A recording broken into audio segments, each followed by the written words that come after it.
आम्ही गड्या डोंगरच राहणार, साखर शिवबाच होणार. आम्ही गड्या डोंगरच राहणार, साखर शिवबाच होणार. निशान भगवे भूवर फडके, शत्रूचे मग काळी. नमस्कार मित्रांनो, welcome back to our channel गर्विकची आई. आज आपण जाणार आहोत भिवंडी तालुक्यातील मराडेपाडा गावात असणारे छत्रपती शिवाजी महाराजांचं महाराष्ट्रातील एकमेव मंदिर शक्तिपीठ इथे.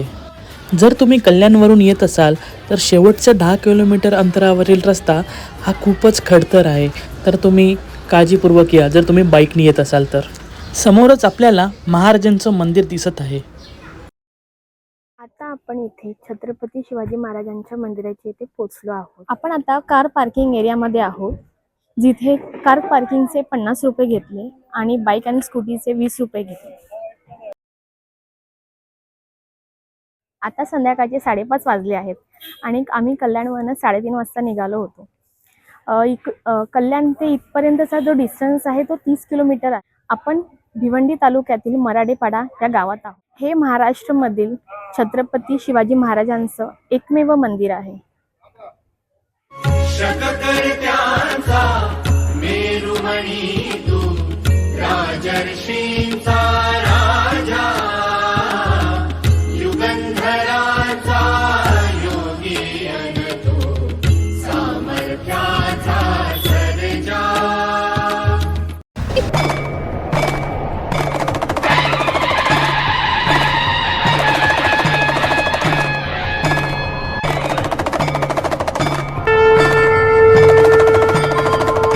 चला माझ्यासोबत.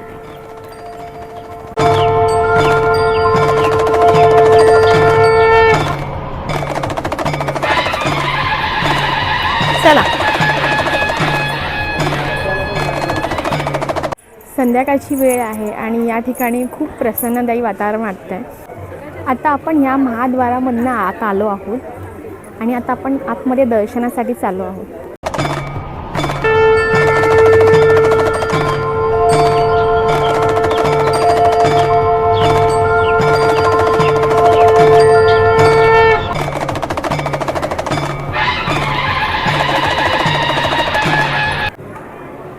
आत्ता आपण महाराजांच्या दर्शनासाठी चाललो आहोत.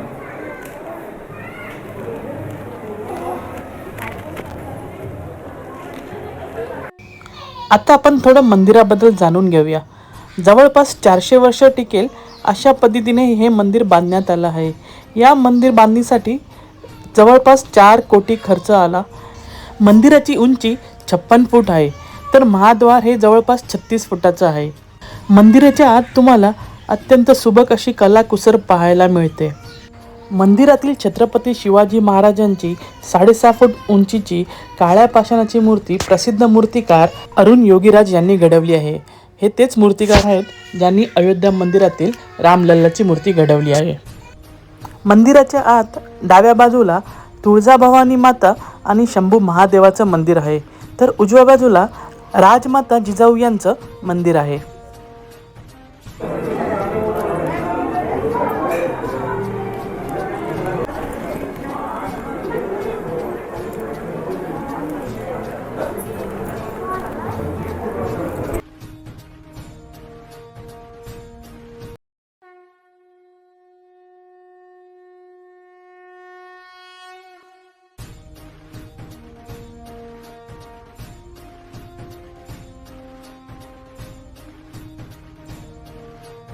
मंदिरात मराठी नववर्ष आणि गुढीपाडवा निमित्त सुंदर अशी रांगोळी काढली होती. संध्याकाळच्या वेळेला विद्युत रोषणाईमुळे मंदिर हे खूपच सुंदर दिसत होतं. दीपस्तंभावर केलेली ती लाइटिंग मंदिर परिसराची शोभा अजूनच खुलवत होती. महाराजांचं दर्शन घेऊन झाल्यावर आम्ही निघालो तटबंदीवर.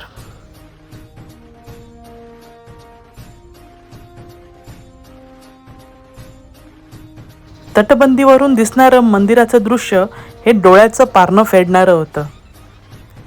खूपच अप्रतिम.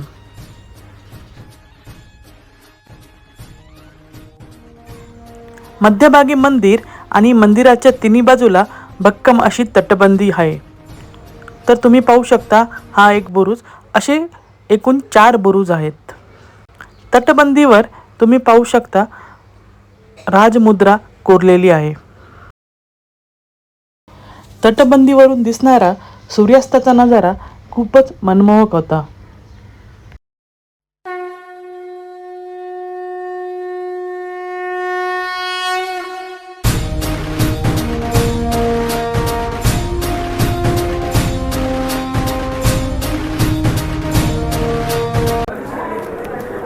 आता आपण जिथे उभे आहोत इथे एक दालन आहे.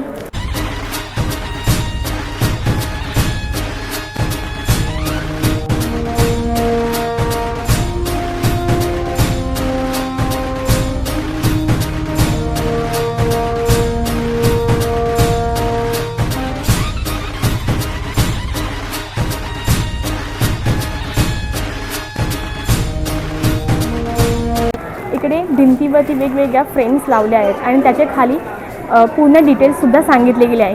ही जी फ्रेम आहे ही सर्वात मोठी फ्रेम आहे. शिवाजी महाराजांच्या राज्याभिषेकाची फ्रेम आहे ही.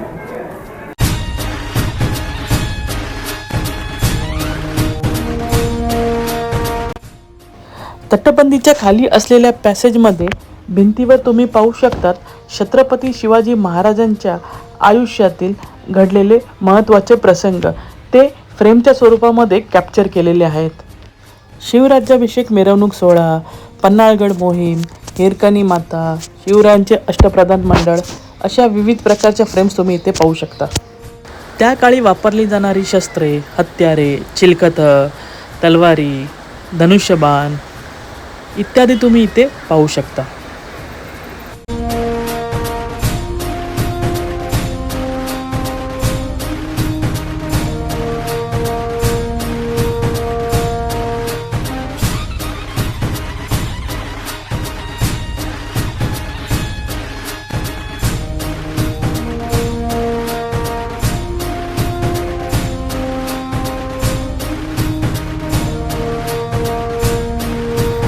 शिवाजी महाराजांनी आग्र्याहून करून घेतलेली स्वतःची सुटका, लाल महालात शाहिस्तेखानची छाटलेली बोटं, अफजलखानाचा केलेला वध, हे सर्व तुम्ही फ्रेममध्ये पाहता तेव्हा आपण महाराजांचे मावळे असल्याचा अभिमान वाटतो.